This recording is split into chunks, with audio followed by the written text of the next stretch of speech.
Dalam berbagai ruang dakwah, sering sekali kita mendengar klaim bahwa kelompok Aswaja atau yang kita kenal dengan Ahlussunnah wal Jamaah versi tradisional di Nusantara, terutama yang berafiliasi dengan organisasi Lambang Hijau, adalah pembela kemurnian Islam, penjaga tradisi, dan pelindung ajaran ulama salaf.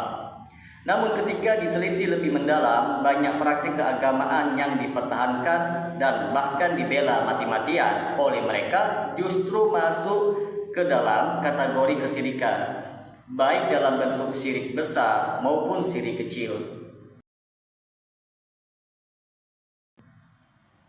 Pertanyaannya, benarkah Aswaja mempertahankan ajaran kesyirikan?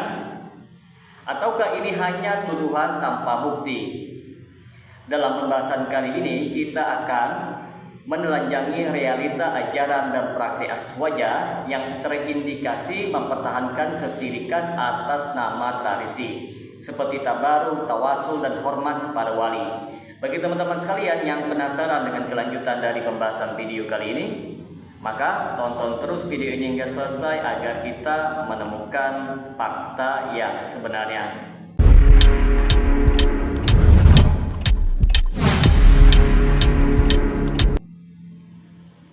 Assalamualaikum warahmatullahi wabarakatuh. Jumpa lagi dengan saya Rio Mulyadi di channel Manhaj Dakwah. Pada episode kali ini kita akan membahas tentang benarkah Aswaja mempertahankan ajaran kesyirikan. Syirik adalah menyekutukan Allah Subhanahu wa taala dalam rububiyah, uluhiyah ataupun asma wa sifat. Syirik besar menyebabkan pelakunya keluar dari Islam, sedangkan syirik kecil adalah dosa besar yang tetap berbahaya. Sesungguhnya Allah tidak akan mengampuni dosa syirik dan Dia mengampuni dosa selain itu bagi siapa yang Dia kehendaki. Al-Quran Surah An-Nisa ayat 48. Rasulullah SAW pun bersabda, sesungguhnya perkara yang paling aku takutkan menimpa kalian adalah syirik kecil. Mereka bertanya, apa itu wahai Rasulullah? Beliau pun menjawabnya, itu adalah riya. Hadis riwayat Imam Ahmad. Di antara praktek Aswaja yang terkontaminasi unsur syirik seperti yang pertama, meminta kepada wali yang telah mati. Kami berharap berilah kepada kami kemuliaan sebagaimana Engkau memuliakan beliau. Contoh, ya Syekh Abdul Qadir, tolong bantu saya, wahai Sunan Kalijaga, berkahilah kami. Ini masuk dalam syirik dan tauhid uluhiyah. Karena doa adalah ibadah dan doa kepada selain Allah Subhanahu wa taala termasuk syirik akbar. Dan sesungguhnya masjid-masjid itu adalah milik Allah. Maka janganlah kamu menyembah atau berdoa kepada selain Allah sedikit pun. Al-Quran Surah Al-Jin ayat ke-18. Yang kedua, tawaf di kuburan dan mengusap lisan. Antara kesyirikan dalam perbuatan adalah mencium kuburan, mengusap kuburan, dan sujud kepada kuburan.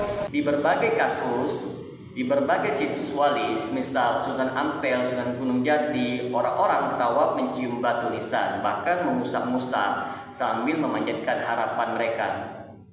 Ini adalah bentuk gulu, yaitu berlebihan terhadap wali dan menyerupai penyembahan. Padahal Rasulullah SAW pun bersabda, janganlah kalian menjadikan kuburanku sebagai tempat perayaan. Janganlah kalian menjadikan rumah kalian seperti kuburan.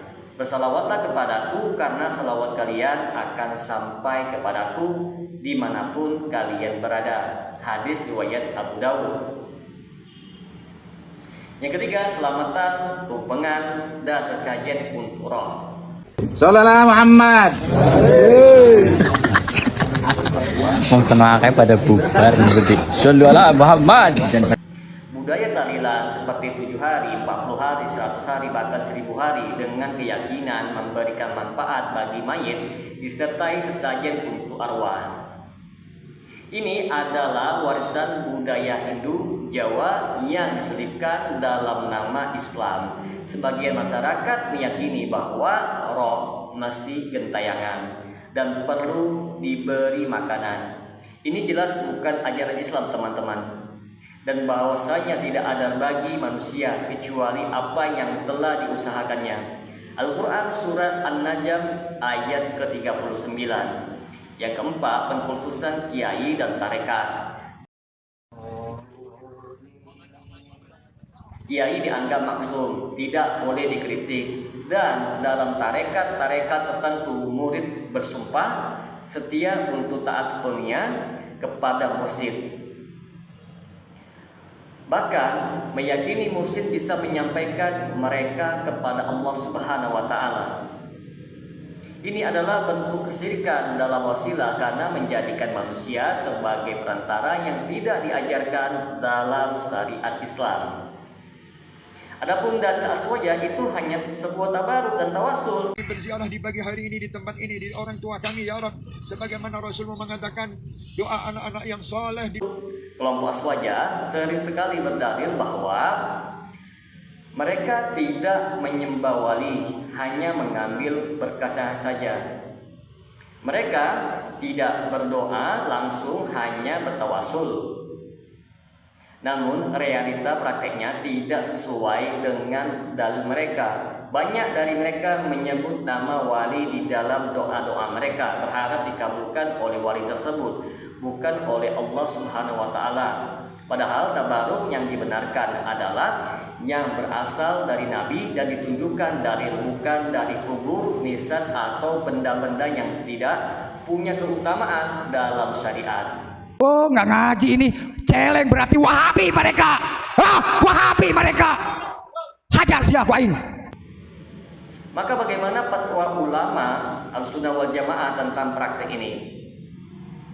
Al-Imam Ibnu Taimiyah rahimahullah sebagaimana yang disebutkan di dalam kitab Al-Majmu' Fatawa jilid 1 halaman 124, beliau mengatakan, barang siapa menjadikan wali sebagai perantara antara dirinya dan Allah Subhanahu wa taala, berdoa kepada mereka, meminta syafaat dari mereka, maka ia adalah kafir menurut ijma'. Al-Imam Malik rahimahullah pun mengatakan, kuburan Rasul tidak boleh ditinggikan, dan siapa yang menjadikan kuburan sebagai tempat ibadah, maka ia telah berbuat bid'ah dan kemungkaran. Maka timbul sebuah pertanyaan, mengapa praktik ini mesti dipertahankan oleh aswaja?